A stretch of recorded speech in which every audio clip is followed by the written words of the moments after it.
Used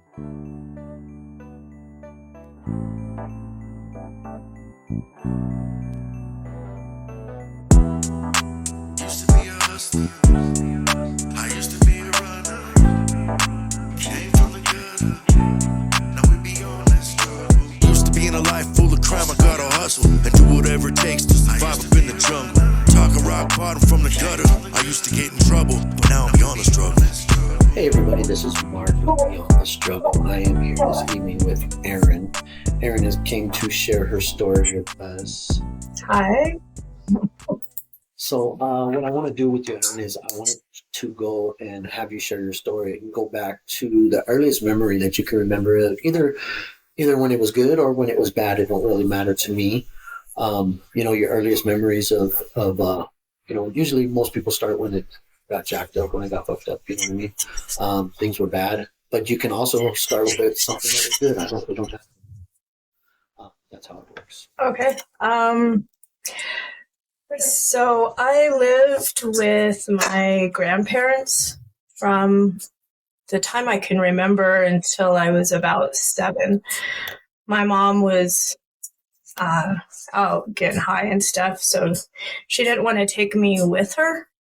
So she left me there. And my grandpa was a truck driver, so we would go back and forth from Indiana to Denver a lot. So I was in 2 different schools, and then when they said I was falling behind, that I needed to stay in one place for a full school year, my grandma decided to keep us in Denver because that's where my mom was. So we stayed here, and by the time I was 7, my mom moved in next door to my grandma. She had like a duplex, so my mom lived right next door because she didn't want to take me from my grandma, but she felt like she was ready to be a mom at that time and probably needed help too. So she moved in next door, and I slowly started moving in over there, but I'd still go stay at my grandma's house a lot. And then by the time I was 11, my mom got into a motorcycle accident. And she had owned her own business because when she decided to come home, my family wanted to help her because she wanted to get cleaned up. So they helped her get in a business of her own, and she was doing really well. And she had a new Harley, and her and my dad were doing pretty good. He was just fresh out of the pier at that time, so everything was pretty good. And then my mom got into the motorcycle accident, and everything kind of fell apart. She couldn't keep the business together because she lost a pretty big percent of her IQ. She had pretty bad brain damage. So she was trying to keep everything together, so she started selling coke, but she couldn't weigh stuff out. She couldn't keep track of who owed money, so I helped her. How I was 11, so I had to teach her how to walk again, because she, with the brain damage, she was high stepping, she couldn't walk right. So I had to teach her how to walk right. And then she also was listening to weird music and shit, and I'm like, you don't listen to that kind of music, and had to help her know who she was. When she started selling coke, my dad started doing it, and then he started stealing it from her. And then, she couldn't remember, but I could. And I would have to tell her, well, he took this much last night. That's why we don't have this money. Because she would be confused and didn't understand. And where's the money come? Why are we missing money? Isn't there supposed to be money? And my dad was playing on it. And so it was setting back her progression in trying to get better because she didn't know what was right and what was wrong because he's manipulating her and lying to her, confusing her, to take advantage. And at 11, I saw all of it, and I couldn't let him take advantage of her, Right. So I had to help. I helped with all of that. I learned what a triple beam was and how to make seals. So it started early. So I helped her with that. And then by the time I was 13, my dad was in prison. I was probably 12. By the time I was 12, almost 13, my dad was already back in prison. And we were going to see him and stuff.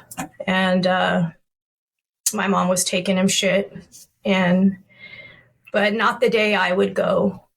Like, I would go one day, and we were staying with these people that was like from a church or something that let all the wives that would come up to see their dudes stay for a less amount of money or some shit, like in Canyon. Right.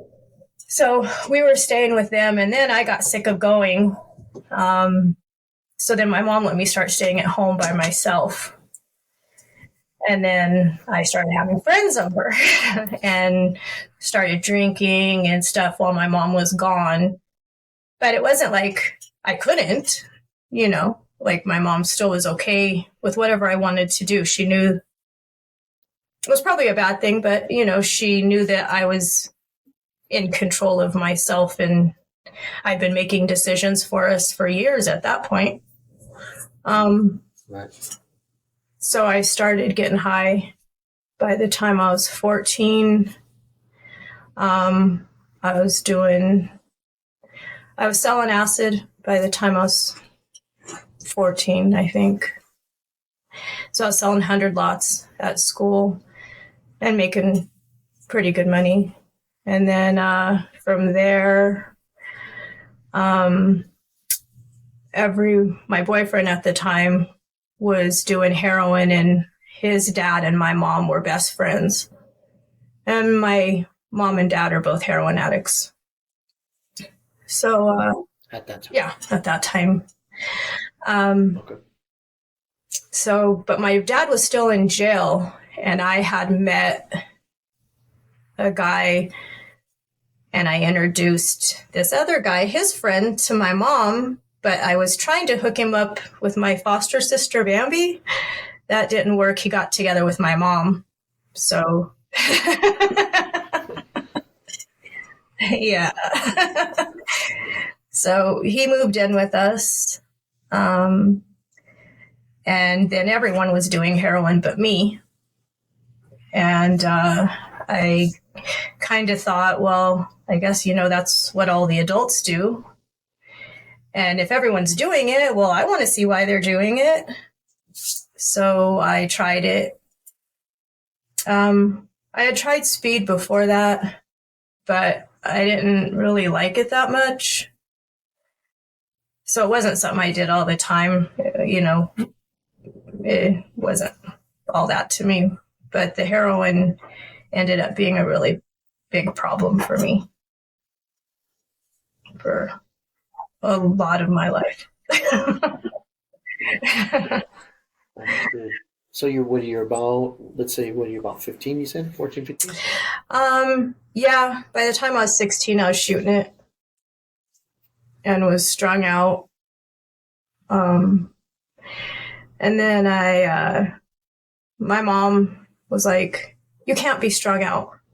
You're still in high school. You can't be strung out. You're going to have to kick. I'm going to take you up to Glenwood Springs. You'll kick over the weekend. You start school next month, and everything's going to go back to normal.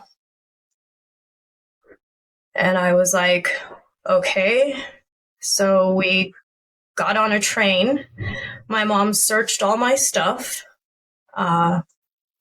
threw out whatever I had that I was taking with me. We get up to Glenwood Springs, and 2 days into the kick, I am crying, bawling, begging to go back. Everyone falls asleep, and I think I'm going to leave. And I sneak out of the motel, and I was so weak I couldn't even get across the parking lot. I literally had to sit down, and then I was shivering so bad that it wasn't happening. So I went back in the room and decided I was going to talk my mom into taking me home. Now, is your mom clean and sober at this time? No. But I needed to be, because I was just a kid, you know. So I decided I was going to tell her I wanted to just get on the methadone program. And I could go to school that way. I wouldn't get high anymore. We would go back to Denver. I would get on the program on Monday. By the time school came, I would be on a good dose, and I could just go to school and finish school. So she went for it because I was bawling and crying and just, yeah. When we got home the next day, we rode the bus back home. And within 2 hours of being home, I had already talked my mom into going to COP, and we were all high again.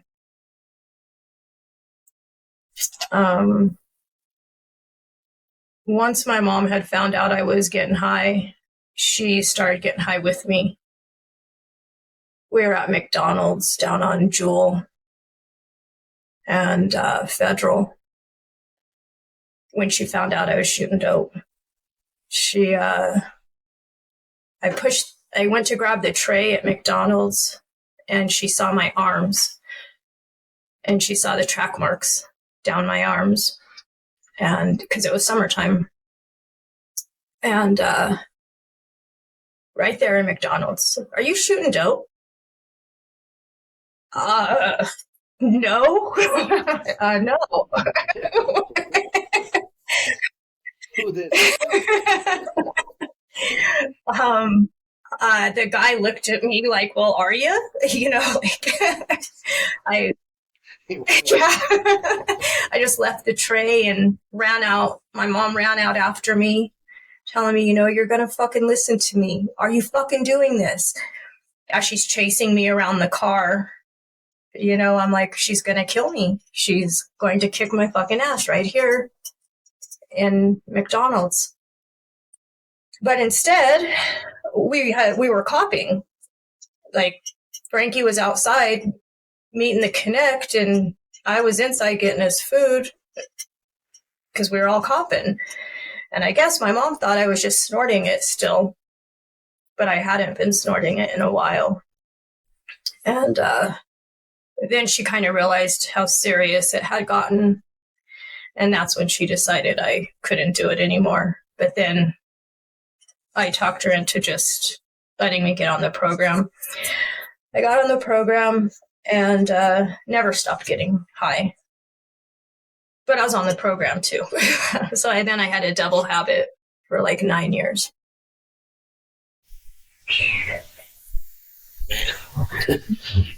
So how old are you? So you're 15, 16. So we'll say that's 15, 24? Yeah, 25. By the time I was 26, I was in prison. Wow. No break in between, no jail? Nope. Nothing. My mom always bonded me out. And then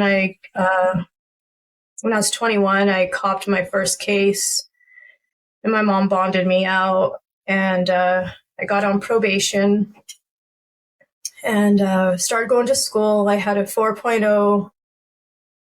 I was selling dope at the school in college. And my probation officer would show up at the school and see me in school all the time. But then West Metro was calling and telling her that I was still who I was. And she's like, no fucking way. There's no way she's doing everything you say she's doing and doing all this too, that I know she's doing because I'm showing up and she's has a 4.0, has scholarships, and works at her school. There's no way. But there was. You know, she definitely had my back. And my judge, I was on the female offender program, it was what it was called in Jeffco. And he kept giving me chance after chance. I'd cop new cases. And then finally, at the end, I came in with a $250,000 bond. And Can't enough. Yeah, he was And you caught a hefty sentence. yeah, I got a 10-year for manufacturing. And then got out. And then you've been clean since. Yeah. I mean, I had a problem. I had gotten married to Sean, and he relapsed and died. And I had a problem for a minute with pills and pulled myself back together. Nice. And now you're doing great. Own a house, cars. Yeah, I own 2 houses. Oh my God. I own 2 houses and 3 cars and a Harley. Nice. And everybody's doing good. Yeah. Yeah. Everybody's doing good. Mama's doing good. Yeah, my mom's doing good. When she got out of prison, she went through the Haven, and she's been doing really well too. Boy, that Pier 1 and that Haven was lifesavers for a lot of people. Yeah. Yeah. This was an awesome place. That's awesome. You know, and now I want to ask you, you know, when at some point in your life, do you think at some point in your life that things could have been, you know, where you would have been if somebody would have guided you in the right direction, or, you know, or let's say this, let's do it like this. Let's say, you would have stayed in Indiana, right? You said.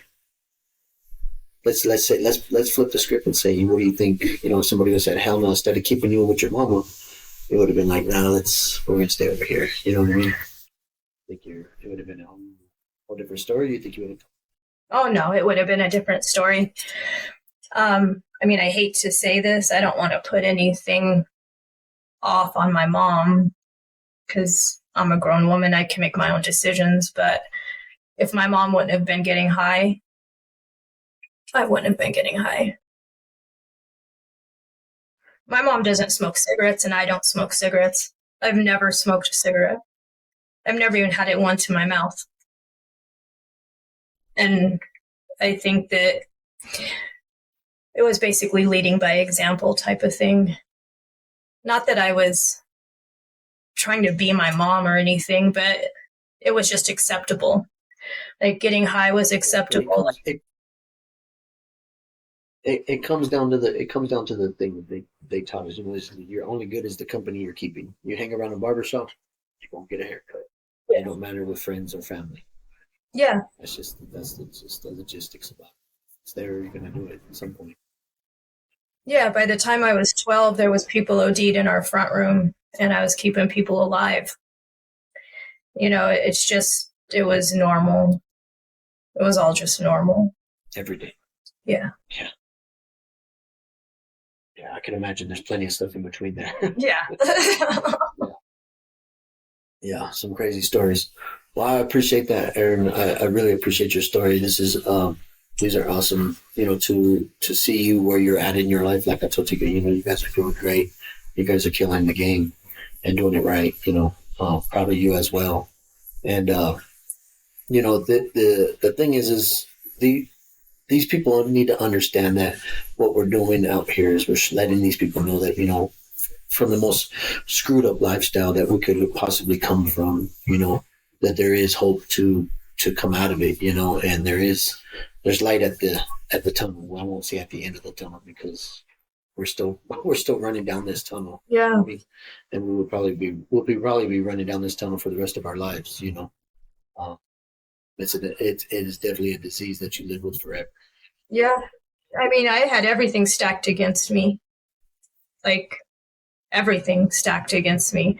Usually heroin addicts don't come out of it very well. They don't. No.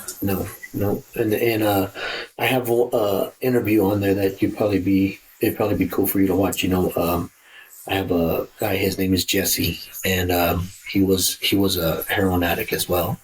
And I always feel sympathetic for women because a lot of times, as crazy as this sound, don't get mad, but as crazy as it sound is, women don't tend to go to jail as much as the men because they're stupid is what the reality is. You know what I mean? That we get the breaks. We're out there in the streets doing the dumb shit. And so the guys get the breaks and they go to jail. So they get a break for that addiction, Yeah. And women, in the meantime, it's not like that. It doesn't always work like that. No. But that guy, Jesse, in his interview, same thing, he was 3 years hardcore. And you don't hear that from men where they're doing heroin every single day of their life for 3 years and come out of it, it's really nice to see people that can get away from it because, I know a lot of people that didn't make it out of that stuff. Yeah, my dad didn't make it. Yeah. You lost your dad too? Yeah. What age were you when you lost your dad?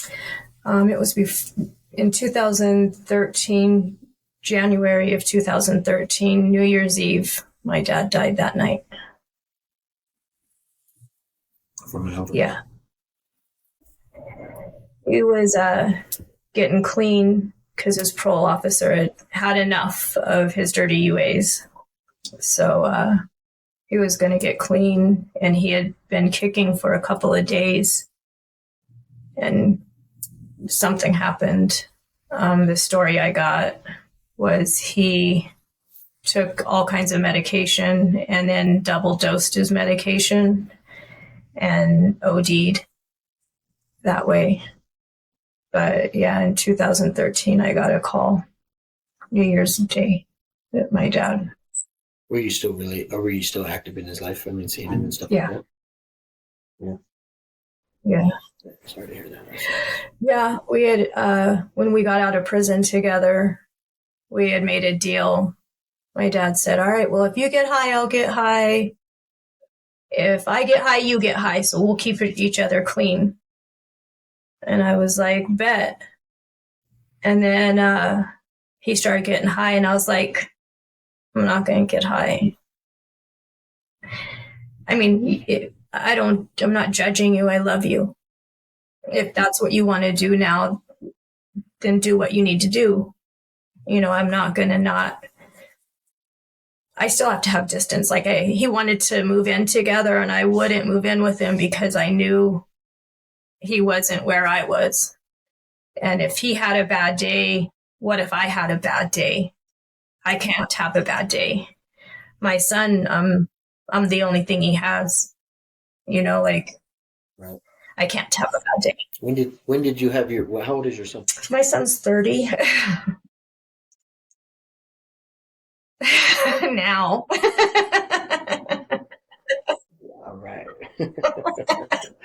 We'll go ahead and leave that.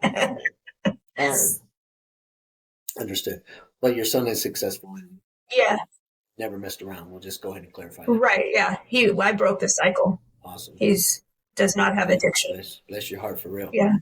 That's awesome. Yeah, because his dad's a heroin addict, his mom's a heroin addict, his grandparents are heroin addicts, and his great-grandparents are alcoholics. That's so cool. Yeah. That's so cool to just hear that. You know what I mean? That he don't have to go. No, that, he doesn't. But when I got out of prison, that was my reason. I couldn't let that happen to him. And I did everything in my power for that not to happen to him. Right. So before we go, would you have anything to say to to the 16-year-old Erin or 15-year-old Erin at that point in your life, or even the 11-year-old Erin. We pick any one of those three numbers that you think that you could, I,